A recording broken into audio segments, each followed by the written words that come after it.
은혜가 있는 귀한 찬양이었습니다. 하나님께서 기뻐 받으신 줄로 믿습니다.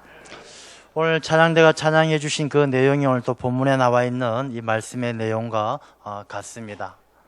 우리 이사야서 53장은 오실 메시아 예수 그리스도에 대한 순환을 기록하고 주님께서 오신 그 고난의 의미를 기록하고 있습니다. 이사야는 예수님께서 이 땅에 오시기 전 700년 전의 인물입니다. 오늘 본문의 말씀은 예수님께서 태어나시기 700년 전에 기록된 말씀, 오실 메시아에 대한 말씀을 기록하고 있는 것입니다. 이 말씀은 한치도 틀림이 없이 이 말씀 그대로 이루어졌습니다. 이 말씀 속에 메시아, 그 고난과 또 우리에게 주시는 말씀의 교훈이 무엇인지 이 말씀을 통해서 살펴보려고 합니다. 먼저 1절 말씀을 보면 우리가 전한 것을 누가 믿었느냐, 여호와의 팔이 누구에게 나타났느냐, 이렇게 말씀이 시작되어집니다. 이 말씀은 오실 메시아에 대해서 아무도 믿지 아니하고 아무도 기쁨으로 영접하지 아니했다는 것을 말씀하고 있습니다. 예수님께서 이 땅에 오실 때는 철저하게 사람들에게 거부당하셨어요. 예수님께서 베들레헴에서 태어나실 때에 이 요셉과 마리아가 이제 아기가 태어날 만삭이 될 그 몸을 이끌고 집집마다 문을 두드리죠. 빈방이 있습니까? 아무도 빈방을 내어주지 않았습니다. 정말로 인류를 위해서, 우리 인류에게 평화를 주고 인류에게 구원을 주기 위해서 오시는 메시아 예수 그리스도인데 태어날 때부터 철저하게 사람들에 의해서 거부당하십니다. 그래서 예수님은 마구간에서 태어나게 되십니다. 예수님께서 마구간에 태어나셨을 뿐만 아니라 그 삶과 죽음까지도 철저하게 사람들에게 버림받습니다. 예수님께서 십자가에 못 박혀 죽으시는 그 순간에도 조롱과 멸시를 당하게 됩니다. 이 사람들이 그렇습니다. 아무리 큰 죄인이라도 그 죄인이 사형 선고를 받습니다. 사형 선고를 받고 사형을 집행하게 되면 죽어가는 그 순간에는 사람들이 불쌍한 마음을 가져요. 아이고, 참 죄는 밉지만 저 사람 참 안 됐네, 불쌍하네, 측은한 마음을 갖습니다. 그런데 예수님은 십자가에서 죽어가는 그 순간에도 이 조롱과 멸시가 떠나지 않습니다. 사람들이 이야기합니다. 야, 너가 정말로 메시아면 그 십자가 위에서 내려와 봐라. 예수님을 조롱합니다. 죽는 그 순간에도 정말 죽었는지 안 죽었는지 확인하기 위해서 옆구리에 창을 찔러봅니다. 사람들은 우리 인류를 구원하기 위해서 오신 예수 그리스도를 죽는 그 순간에도 철저하게 거부하고 예수님은 버림받고 계십니다. 이 땅에서 살아가는 33년의 삶도 마찬가지였습니다. 예수님은요, 말씀을 전하고 하나님 나라의 비밀을 전할 때에 그 동네 고향 사람들조차도 예수님을 외면합니다. 예수님을 외면하고 예수님은 고향에서 환영받지 못합니다. 뿐만 아니죠, 예수님이 3년 동안 제자들을 얼마나 눈물과 기도로 양육했겠습니까? 우리가 교사가 되어서 아이들을 가르치는 것하고는 비교도 할 수 없는 3년 동안 데리고 다니면서 먹여가며 재워가며 눈물과 기도로 제자들을 양육했습니다. 근데 이 양육한 제자들이요, 예수님께서 잡히시던 그날 밤에 다 예수님을 버리고 달아났습니다. 수제자인 베드로조차도 나 예수님 모릅니다 3번이나 부인하고 예수님을 배반하고 떠나버렸어요. 가룟 유다는 그 돈 몇 푼 때문에 예수님을 적들에게, 예수님을 죽이고자 하는 자들에게 예수님을 팔아버렸어요. 예수님은 자기 제자들에게조차도 철저하게 버림받는, 오늘 1절의 말씀처럼 아무도 믿어주지 아니하고 아무도 여호와의 팔을 벌려서 메시아 예수님을 환영해 주지 않는 가운데 이 땅에 오셨다가 십자가 위에서 죽으셨습니다. 왜 예수님은 이렇게 환영받지 못하고 철저하게 외면당하고 버림받았습니까? 2절의 말씀에 그 이유가 나옵니다. 그는 주 앞에서 자라나기를 연한 순 같고 마른 땅에서 나온 뿌리 같아서 고운 모양도 없고 풍채도 없은즉 우리가 보기에 흠모할 만한 아름다운 것이 없도다. 이 사람들이 기다렸던 메시아는요, 하나님 보시기에 하나님의 독생자 예수 그리스도를 이 땅에 보내주시는 것을 알지 못하고 자기들, 사람들의 눈으로 보기에 흠모할 만한 아름다운 것이 있는 그런 메시아만을 기다리고 있었습니다. 대제사장, 서기관들, 알만한 사람들이잖아요. 메시아가 어디서 어떻게 올지도 알고 있었던 사람들이잖아요. 그런데 이 사람들은요, 예수님을 기다리고 메시아를 기다리고 있었던 그들이었지만 정작 예수님께서 메시아로 이 땅에 오셨을 때는 아무도 찾아보지 않습니다. 철저하게 거부하는 것입니다. 왜냐하면 자기들이 흠모할 만한 왕으로 오지 않았기 때문에.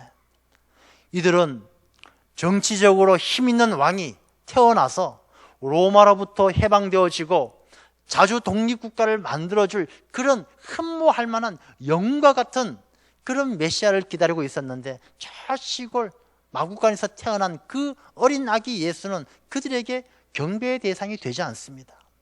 예수님은요, 연한 순과 같이 너무나 연약한 사람이에요. 이 아무도 그 사람이 로마를 무너뜨리고 자주 독립국가를 만들어주고 힘센 나라를 만들어줄 만큼 그런 대단한 사람이 아니었습니다. 보기에도 고운 모양도 없고 풍채도 없었어요.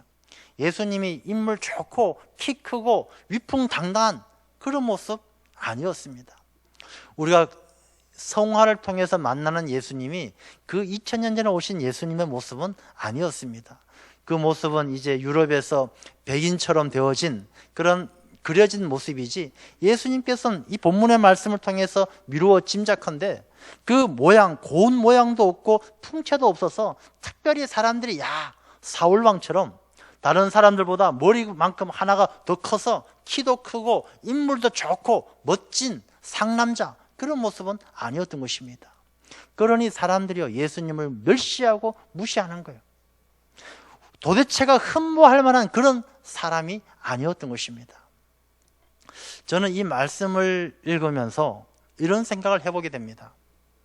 예수님께서 2000년 전에 그렇게 흠모할 만한 조건을 갖추지 못해서 모양도 곱지가 못했고 풍채도 대단하지 못했고, 그때 사람들이 이야기하잖아요. 야, 나사렛에서 무슨 선한 것이 나겠느냐? 출신 성분이 안 좋은 거예요. 저 사람 목수 아들 아니냐? 직업이 별 볼 일 없는 거예요.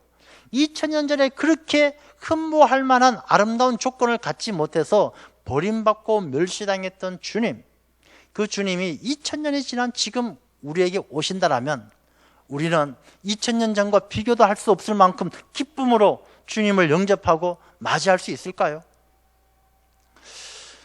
얼마 전에 몇 개월 전에 미국 제가 기사를 보는데, 미국의 어떤 침례교회에서 목사님을 청빙합니다. 이 목사님을 청빙하는데 조건이 13가지인가 있어요. 그 조건이 13가지가 있는데 보면 이런 것이죠. 첫 번째, 박사 학위를 소지할 것. 두 번째, 탁월한 말씀의 능력이 있을 것. 말씀만 전하면 사람들이 은혜 받아서 다 변화되어지고 회심되어질 것. 세 번째, 교회가 부흥 성장할 것. 목사님이 오기만 하면 교회가 부흥하고 성장할 것. 네 번째, 용모 단정할 것. 키는 175 이상이 될 것. 다섯 번째, 아프지 않고 건강할 것. 이런 조건을 가지고 목사님을 청빙하는 거예요. 저는 그 청빙 조건을 이렇게 한번 살펴보면서, 야, 이거 예수님이 오셔도 이 교회는 못 가겠다, 그런 생각이 드는 거예요. 오늘 본문의 말씀처럼 흠모할 만한 아름다운 것이 아무것도 없었던 그런 주님께서 2000년이 지난 지금 이 시대가 어떻습니까? 그 조건에서 말해주고 있는 것처럼 학벌주의, 외모지상주의, 능력주의, 물질주의, 눈에 보이는 것들, 오늘 말씀처럼 우리가 보기에 흠모할 만한 아름다운 것들로만 평가하는 이 시대에 주님께서 다시 오신다 할지라도 2000년보다 어쩌면 더 처절하게 버림받게 될지도 모른다, 그런 생각을 해보게 됩니다. 예수님께서는요, 어느 정도 멸시를 받았습니까? 3절 말씀을 보게 되면 멸시를 받아서 버림받았고 강고를 많이 겪었다라고 기록하고 있는데, 예수님께서 멸시받은 것을 생각해 보십시오. 예수님께서 빌라도에게 법정에 섰습니다. 사람들이 예수님을 죽여라 소리 지릅니다. 빌라도가 이야기하죠. 예수님을 살려주고 싶은데, 그래서 살인자 바라바와 예수님을 놓고 사람들에게 물어봅니다. 이 악랄하고 극악무도한 바라바가 있고 너희들이 미워하는 예수가 있는데 두 사람 중에 누구를 놓아주기를 원하느냐? 사람들은요, 바라바를 놓아주십시오 라고 이야기합니다. 예수님은 살인자 바라바보다도 더 인정받지 못하는 멸시와 조롱을 받았던 것입니다. 예수님에게 뺨을 때리고 예수님에게 침을 뱉고, 너가 정말 유대인의 왕이냐? 그렇다면 내가 왕관을 만들어 줄게. 가시나무를 가지고 왕관을 만들어서 예수님 머리에 씌워서 피가 주르륵. 예수님은 온갖 조롱과 멸시를 당했던 것입니다. 예수님께서 그 조롱과 멸시를 당한 것이 왜 그랬습니까? 우리가 5절 말씀을 보게 되면요, 그가 찔림은 우리의 허물 때문이요 그가 상함은 우리의 죄악 때문이라. 예수님이 죄가 있어서 멸시당하고 예수님께서 잘못해서 조롱당한 것이 아니에요. 우리 때문에, 아무 죄가 없으신 예수님께서는 그 조롱과 멸시를 당하는 거예요. 십자가 지고 그 골고다 비아돌로로사, 그 골고다의 길을 올라갈 때마다 채찍으로 내리치고 로마의 군인들이 군홧발로 이기는 그 고난과 조롱과 멸시, 우리 때문에 당했다는 것입니다. 아무 이유 없이, 아무 죄 없이. 여러분, 우리가 우리 자신을 한번 생각해 보십시다. 우리가 어떤 멸시를 당하고 어떤 조롱을 당한다라면 얼마나 분노합니까? 누가 말 한마디 잘못하면 야, 너 말 다 했어? 싸우고 다투고. 우리가 애매하게 당하는 고난과 조롱엔 견딜 수 없으면서 주님께서 나 때문에 당하신, 아무 죄 없인 주님께서 당하신 그 고난과 조롱과 멸시에는 너무나 당연하게 생각하고 있는 우리 자신들 보게 되지 않습니까? 여러분, 우리가 정말로 주님께서 우리 때문에 그 고난과 멸시와 조롱을 당했다는 사실을 우리가 믿고 인정한다면, 내가 당하는 멸시, 내가 당하는 조롱, 주님을 바라보면서 다 이겨낼 수 있는 그런 믿음을 가져야 할 줄로 믿습니다. 우리가 조그만 조롱과 멸시에도 견디지 못해서 사람을 죽고 죽이는 그런 마음을 가져서는 우리가 주님을 닮아갈 수가 없는 것입니다. 주님께서 당하신 그 조롱과 멸시, 주님께서는 묵묵히 감당하셨기 때문에 하나님께서는 이 건축자가 버린 그 돌을 모퉁이의 머릿돌로 삼으셔서 하나님의 나라를 세우신 거예요. 그 십자가 위에서 죽으심을 당하신 예수님이지만 모든 만물이 그 예수 그리스도의 존귀한 이름 앞에 무릎 꿇게 만드시고 그 예수 그리스도의 이름으로 하나님의 나라를 세우신 것입니다. 마찬가지입니다. 우리가 하나님의 일에 쓰임받고 몸된 교회의 기둥과 같이 쓰임받기 위해서는 어떤 조롱과 멸시를 당하고 어떤 고난을 당해도 주님을 생각하면서 묵묵히 이겨내는, 주님을 닮아가는 우리들이 되어야 할 줄로 믿습니다. 주님께서는 우리 때문에 십자가를 지시고 우리 때문에 죽으셨습니다. 여러분, 이것을 인정한다면 우리는요, 예수님을 자랑해야 됩니다. 오늘날 많은 사람들이 주일에는 교회에 와서 예배를 드려요. 예배 드리는 가운데 모든 사람들이 참 예수님을 잘 믿고 신앙생활 잘 하는 것 같습니다. 그러나 또 일상으로 돌아가고 믿지 않는 사람들과 어울려서 살아갈 때는 예수님을 자랑하지 못하는 사람들이 또한 얼마나 많습니까? 우리가 어디를 가도 예수님을 자랑할 수가 있고, 그 예수님을 자랑하기에 조금도 부족함이 없는 예수님을 닮아서 그리스도인의 향기가 나는 삶이라면 이 세상이 얼마나 아름다워지겠습니까? 우리가 예수님을 자랑하지 못하는 이유가 무엇입니까? 예수님의 향기를 드러내지 못하는 이유가 무엇입니까? 우리가 예수님이 나 때문에 십자가를 지시고 나 때문에 죽었다는 사실을 잊어버리기 때문입니다. 그런 이야기가 있습니다. 어떤 아이가 학교를 다니는데 학교에서 야, 너희들 다음 주에 학부모 회의가 있으니까 어머니들 학교로 다 오게 해라. 이 아이는 고민이 됩니다. 왜냐하면 이 어머니가 얼굴에 굉장히 심한 화상을 입어서 흉측하기 때문에 학교에 모셔오기가 어렵습니다. 그런데 어쩔 수 없이 어머니가 학교에 오고 나니 이 친구들이 이 아이를 놀립니다. 야, 너 엄마가 귀신이지, 너 어머니 도깨비지. 흉측한 얼굴을 보고 놀리는 거예요. 이 아이는 그 친구들이 놀리니까 학교에 가기 싫습니다. 외톨이가 됩니다. 문제아가 됩니다. 어느 날 아버지가 아이를 불러서 너 도대체 왜 그러냐? 이유가 뭐냐? 아들이 눈물을 흘리며 엄마 때문이라고 이야기하죠. 그럼 아버지가 이야기를 해줍니다. 너가 어렸을 때, 3살, 4살 때 어렸을 때에 부모가 잠깐 집을 비운 사이에 너가 집에서 불장난 하다가 불이 나서 너가 죽게 생겼을 때, 아무도 너를 구하지 못하고 포기했을 때 너 엄마가 너를 위해서 목숨을 걸고 뛰어들어서 너를 건져내고 나오다가 불기둥에 얼굴을 그만 부딪혀서 그렇게 큰 화상을 입었단다. 이 아이가 그때부터 엄마를 부끄러워하겠습니까? 자랑하는 것이죠. 야, 우리 엄마 세상에서 최고 예뻐. 우리 엄마가 세상에서 제일 아름다워. 자랑하는 것입니다. 여러분, 우리 신앙생활도 마찬가지예요. 주님께서 나를 위해 십자가를 지시고 나 때문에 죽었다는 사실을 믿고 인정하는 사람은요, 어디 가도 예수님이 자랑스러운 거예요. 예수님이 귀한 거예요. 그런데 그것을 잊어버리고 사는 사람은 어디 가서 다른 사람들 앞에 예수님을 자랑하지 못하고 부끄러워하는 거예요.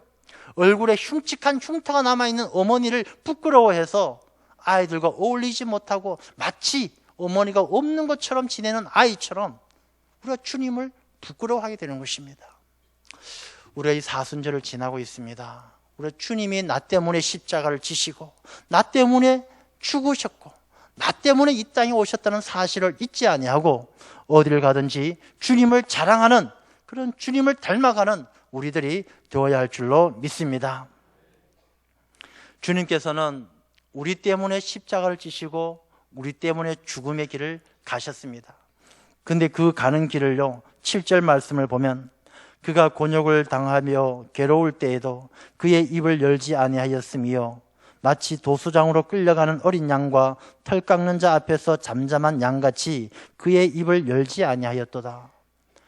예수님께서는 그 억울하게 십자가를 지고 죽음의 길을 가시면서도 그 가는 길에 침묵하고 가는 거예요. 아무 말씀 안 하시고 가는 거예요. 예수님께서 할 말이 없어서 침묵하고 가십니까? 그렇지 않습니다. 예수님께서는 잡히시기 전날 밤에 기도할 때 그렇게 기도하셨어요. 아버지, 나의 뜻대로 마옵시고 아버지의 뜻대로 하옵소서. 그 가는 그 십자가의 길이 나의 뜻이 아니라 아버지의 뜻인 것을 알기 때문에 아버지의 뜻에 순종하는 거예요. 나의 뜻대로 사는 사람은요, 침묵하지 못합니다. 야, 내 생각엔 이렇습니다. 내 뜻은 이렇습니다. 내 말대로 합시다. 이렇게 합시다. 자기 생각, 자기 뜻대로 살아가는 사람은 침묵하지 못하고 이렇게 이야기하고 저렇게 이야기하고 자기 뜻을 관철하지만 자기 뜻을 내려놓고 하나님의 뜻대로 순종하는 사람은 주님처럼 침묵함으로 감당해내고 묵묵히 십자가를 지고 그 고난의 길로 가는 것입니다. 마태복음 25장에도요, 주인이 떠나면서 종들에게 5달란트, 2달란트, 1달란트를 맡깁니다. 5달란트 받은 종은 그 달란트를 받자마자 바로 가서 장사를 해서 돈을 벌어요. 많이 벌어서 주인이 돌아왔을 때 보소서, 내가 이렇게 남겼나이다. 주인에게 내밀어요. 주인께서는 착하고 충성된 종아, 이 5달란트, 2달란트 받은 종들은 뭐 이런저런 말하지 않아요. 그냥 달란트 받으면 바로 가서 열심으로 섬기고 일해서 남은 열매를 그대로 가지고 주인에게 영광을 돌려드려요. 근데 1달란트 받은 사람은 어떻습니까? 그것을 받고 바로 갑니까? 막 생각하는 거예요. 이것을 어떻게 할까? 저렇게 할까? 고민하다가 1달란트 땅에 묻어놓고, 그리고 나중에 주인 왔을 때 갖고 와서 뭐라고 이야기합니까? 주인이시여, 저는 주인이 강직한 사람이라서 뿌리지도 않은 데서 거두지 않고 해치지 않은 데서 모으지 않는 사람인 줄 알기 때문에 이 돈 가지고 내가 괜히 뭘 해서 돈 벌어봐야 주인, 강직한 주인의 뜻에 맞지 않는 것 같아서 그냥 묻어두었다가 가지고 왔습니다. 자기 생각, 자기 뜻으로 주절주절 말하는 거예요. 침묵하지 못하고 자기 생각을 말하고 자기 뜻을 나타내는 거예요.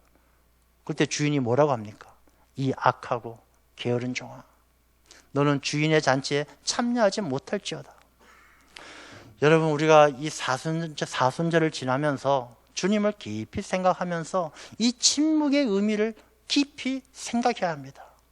우리가 신앙생활하면서 얼마나 말이 많아지고 있습니까? 얼마나 우리가 자기 뜻을 따라서 신앙생활을 합니까? 주님은 자기의 뜻이 아니라 아버지의 뜻을 따라 순종할 때 그 고난과 그 조롱과 그 멸시와 그 죽음의 길조차도 아무 소리 안 하고 침묵하면서 그 길을 따라갔습니다. 우리도 침묵해야 될 그때에도 침묵하지 못하는 시간 얼마나 많습니까? 우리가 자기 생각, 자기 뜻에 매여 있으면 우리가 침묵하지 못합니다. 주님의 뜻을 따라 침묵함으로 나의 뜻이 아니라 하나님의 뜻을 이루어드리는 우리들의 삶이 되어야 할 줄로 믿습니다. 이제 주님께서는 9절 말씀에 보면 그는 강포를 행하지 아니하고 그의 입엔 거짓이 없었으나 그의 무덤이 악인들과 함께 있었으며 그가 죽은 후에 부자와 함께 있었도다. 예수님은요, 십자가 위에서 죽어가는 그 순간에도 강포를 행하지 아니하셨다. 이 강포라는 것은요, 폭력적인 것이죠. 야, 난 이렇게 죽을 수 없어. 내가 죄도 없는데 왜 죽어? 하나님 천군 천사 보내셔서 다 쓸어버리고 나 좀 살려주십시오. 그렇게 하지 않으셨다는 거예요. 예수님께서 능력이 없어서 십자가 위에서 죽으신 것이 아니라 천군 천사 다 불러서 사실 수 있지만은 하나님의 뜻을 이루기 위해서 강포를 행하지 아니하고 자기 능력대로 살지 아니하고 자기 힘대로 살지 아니하고 다 내려놓고 순종했다는 것입니다. 여러분, 우리가 그리스도인으로 살아간다는 것은 내 힘, 내 능력 그것으로 살아가는 것이 아니에요. 하나님의 뜻에 순종함으로 살아가는 것입니다. 이 예수님을 십자가에 못 박았던 사람들은 양쪽에 2명의 강도들과 함께 예수님을 십자가에 못 박았어요. 아마 그들은 예수님께서 죽고 나시면 이 3명을 무덤에 같이 넣어서 예수님이나 그 극악무도한 강도들이나 똑같이 취급하려고 했을 것입니다. 그렇지만 이사야의 예언처럼 죽은 후에 부자와 함께 있었다. 아리마대 사람 부자 요셉을 통해서 하나님은 이 예수 그리스도를 구별하셨습니다. 아리마대 사람 요셉이 빌라도에게 가서 총독이여, 예수님의 시신을 내게 주십시오. 예수님의 시신을 아리마대 사람 요셉이 자기가 죽으면 들어갈 무덤에 예수님을 따로 모셨던 것이죠. 이 모든 이사야의 예언의 말씀이 그대로 하나도 어긋남이 없이 그대로 이루어졌습니다. 이 예수 그리스도의 고난과 죽음, 그것은 무슨 의미가 있느냐 하면 10절의 말씀을 보게 되면요, 10절에 이렇게 말씀이 기록되어 있습니다. 그의 영혼을 속건 제물로 드리기에 이르면, 예수 그리스도의 이 고난과 죽음은 하나님 앞에 드려지는 속건 제물이었던 것입니다. 속건제라는 게 무엇이냐 하면 하나님이나 다른 사람들에게 막대한 피해를 주었을 때에 그 보상을 하나님 앞에 아뢰는 제사가 속건제예요. 다른 사람에게, 하나님이나 다른 사람에게 막대한 피해를 끼쳤을 때에 배상의 의미를 가지고 드리는 제사가 속건제예요. 그러니까 예수님이 속건 제물이 되셨다는 것은 우리 인류가 하나님 앞에 큰 죄악을 지어서 죽을 수밖에 없는 죄를 지었고 이 죄에 대한 보상, 이 죄의 값을 치를 수가 없었기 때문에 예수님께서 대신 속건 제물이 되셔서 이 죄의 값을 치러주신 거예요. 그래서 예수님께서 십자가 위에서 마지막으로 말씀하시기를 다 이루었다. 헬라어로 테텔레스타이, 값을 다 지불했다. 이 헬라 도시를 발굴하다 보면은 세금 영수증이 나오는데 이 세금 영수증에 보면 바로 이 글이 나와요. 테텔레스타이, 세금을 완납했다. 내야 될 돈을 다 내었다. 이게 바로 테텔레스타이. 예수님께서는 속건 제물이 되셔서 우리 때문에, 우리 죄 때문에, 내 허물 때문에 예수님께서는 그 생명의 값으로, 그 보혈의 값으로 죄값을 치르시고 그 죄값을 치르셨기 때문에 우리에게 평화를 주시고 우리에게 생명의 길을 열어주셨습니다. 그래서 예수님께서 죽으셨기 때문에 우리가 하나님과 화목하게 되는, 하나님과 화평을 이루게 되고 우리가 하나님의 사랑 가운데 거할 수 있게 된 것입니다.